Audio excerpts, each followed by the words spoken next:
तो सदगुरु कबीर उस घड़ी इस धरा पर आए जब पूरी दुनिया अंधकार में थी। तो उस अंधेरे में सदगुरु कबीर ने अपनी बातें रखी, और एक दो बातें नहीं, मानव जीवन के उपयोग के लिए जन्म से लेकर मृत्यु के बीच जो भी जरूरी है उन्होंने कहा। जहाँ पाखंड था पाखंड को कहा, जहाँ छुआछूत था उसको कहा, जहाँ जीव हिंसा की बात आई वहाँ उन्होंने कहा। आज हिंदू समाज में सबसे ज़्यादा ये बात आती है कि गौ हत्या बंद होनी चाहिए, आती है ना। अब जो लोग झंडा पकड़कर ये बात रखते हैं कि गौ हत्या बंद हो, वो लोग भी मुर्गी मार के खाते हैं और बकरी मार के खाते हैं। अब सदगुरु कबीर ये कहते हैं कि गाय तो ठीक है बंद हो जाए, अच्छी बात है, गाय सबसे उपयोगी प्राणी है, उसका तो हत्या होनी ही नहीं चाहिए। लेकिन मुर्गी ने तुम्हारा क्या बिगाड़ा भाई? बकरी ने तुम्हारा खेत में कब्जा कर लिया, उसको क्यों मार रहे हो? मछली ने क्या बिगाड़ा? तो सदगुरु कबीर की दृष्टि क्या है? वो कहते हैं जीव मत मारो बापुरा सबका एक प्राण। कोई कहता है गाय मत मारो, कोई कहता है सुअर मत मारो, कबीर कहते हैं जीव मत मारो, मतलब जीव की ही हत्या मत करो ना। अपने स्वार्थ के लिए अगर तुम जीव की हत्या कर रहे हो तो तुमसे ज्यादा पापी कौन हो सकता है? पहले इंसानों का बंटवारा कैसे था कि जो मांस खाता था, हत्या करता था, नशा करता था, उसको राक्षस कहते थे, और जो इनसे दूर रहता था उसको देवता कहते थे, इंसान कहते थे। अगर आज हम वही प्रवृत्ति लेकर आ गए हैं तो हम आज के समय के राक्षस।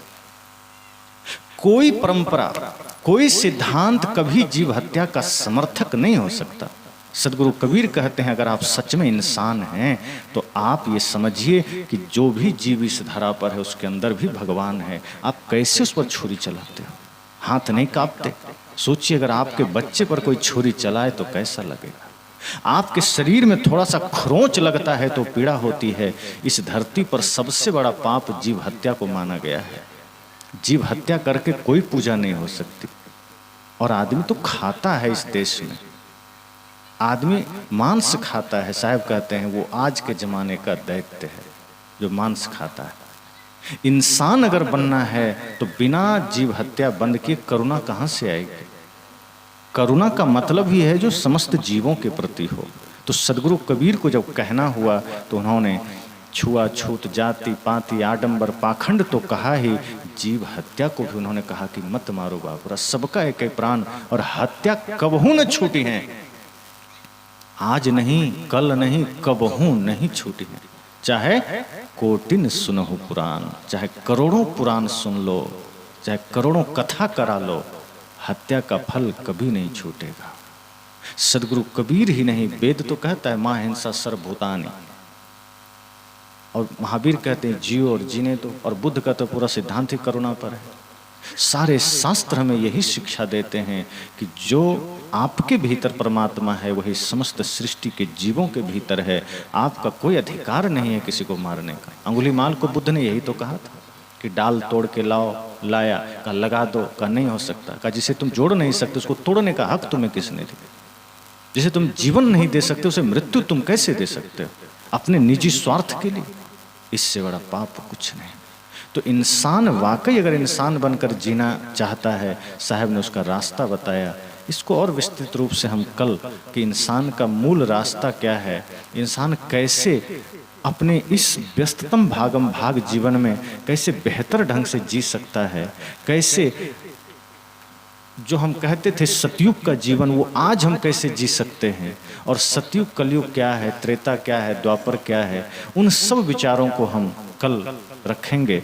आज इतना है कि सदगुरु कबीर का जन्म उस भयंकर काल में हुआ जब, आज तो फिर भी ठीक है, जब जाति पाति, छुआछूत, आडंबर, धर्म अधर्म, हिंसा पूरा चारों तरफ फैला हुआ था। और उसी समय सदगुरु कबीर ने व्यक्ति को जगाया। परवाह नहीं किया कि लोग मुझे मारेंगे, गाली देंगे। उन्होंने कहा मुझे जगाना है चाहे जो हो जाए, समाज को हम सोने नहीं देंगे।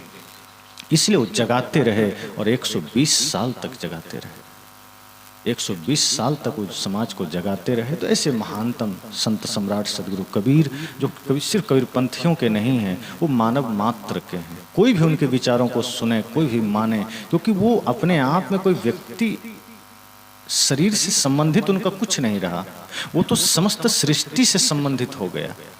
वो अगर हम ये कहें कि कबीर सिर्फ कबीर पंथियों का है तो ये उनको छोटा करना होगा। बुद्ध सिर्फ बौद्धिस्टों के नहीं हो सकते, राम सिर्फ रामानंदी को नहीं हो सकते। ये महापुरुष समस्त सृष्टि के हैं, और जिस दिन हम इस भाव से अपने महापुरुषों को देखने लगेंगे, जीवन में परिवर्तन तो आ ही जाएगा। वरना हम तो जो लोग नफरत मिटाने की बात की, उनके नाम पर हम नफरत कर लेते हैं। जिस सदगुरु कबीर ने आडंबर मिटाने की बात की, उनके नाम पर आडंबर पाल लेते हैं। आज एक दूसरे मतपंथ का विरोध होता है। अब सब महापुरुष ने विरोध को मिटाया, सब महापुरुष ने नफरत को मिटाया, और हम महापुरुष का घेरा बना के दूसरे से नफरत कर लेते हैं। क्या मतलब हुआ कि जो बल्ब प्रकाश के लिए था, हमने उसी को काले कपड़े से ढक दिया। तो क्या मतलब है? हम उसे कैद ना करें, उसका प्रकाश दूसरे तक भी जाने दें, और वो प्रकाश सबके लिए उपयोगी है। तो ऐसे ही विचार हम सबका हो, हम सब भी सदगुरु कबीर को समझें, जानें, उनके मूल स्वरूप को समझें, जो कि ज्ञान स्वरूप है, जो मानवतावादी है, जो परम कल्याणकारी है। ऐसे परम संत सम्राट सदगुरु कबीर के उस दुर्लभ छवि को स्मरण करें, उनके आदर्शों को स्मरण करें, और कोशिश करें हम अपने जीवन में उसे उतारें, और मनसा वाचा कर्मणा हम उस पथ पर चलने की चेष्टा करें। निश्चय ही सफलता मिलेगी। इसी मंगल कामना के साथ वाणी को विराम देता हूँ।